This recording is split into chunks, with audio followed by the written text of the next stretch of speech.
If someone you love has been diagnosed with Parkinson's disease, you probably feel helpless. The medication helps, but the tremors, the stiffness, the shuffling gait, the loss of balance, they progress despite the pills. What most families don't know is that there's a form of physiotherapy that slows this progression more effectively than medication alone. And it's based on one simple principle. Think big. I'm Raj from Kinesio Rehab. Let me explain what Parkinson's does to movement and how physiotherapy fights back.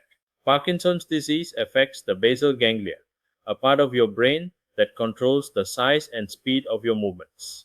As the disease progresses, movements become smaller, steps get shorter, arm swings diminish, voice gets quieter, facial expressions flatten. The brain is essentially dialing down the volume on all movement output. The patient often doesn't realize their movements have shrunk. They feel like they're taking normal steps, but objectively, their stride length has halved. This is called hypokinesia, reduced amplitude of movement, and it's one of the most debilitating aspects of Parkinson's. This is where a program called LSVT BIG comes in. The concept is brilliantly simple.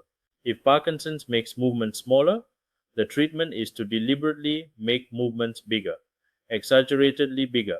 Patients are trained to consciously amplify every movement, bigger steps, bigger arm swings, bigger reaches, bigger facial expressions. At first, it feels absurd. The patient thinks they're overacting, but when you measure their big movement, it's actually just normal. Their brain's calibration is so far off that what feels enormous to them looks perfectly normal to everyone else. Through intensive, repetitive practice of these big movements, the brain begins to recalibrate. New neural pathways form. The default movement amplitude increases. Research shows that this approach, combined with balance training, gait retraining, and dual task practice, preserves motor function longer than medication alone.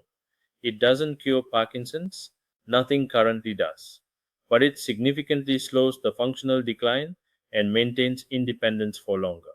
The other critical element is exercise in general.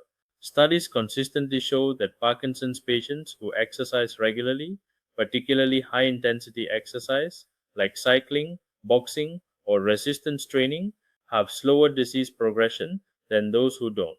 Exercise may actually be neuroprotective, stimulating the production of brain derived neurotrophic factor that supports surviving neurons. If your family member has Parkinson's, physiotherapy should not be an afterthought. It should be part of the treatment plan from diagnosis. WhatsApp 012-934-9471 or visit kinesiorehab.com.my. The body can fight back against Parkinson's, but it needs to be shown how. I'm Raj. Tomorrow, tennis elbow. The three-phase protocol that fixes it for good. See you then.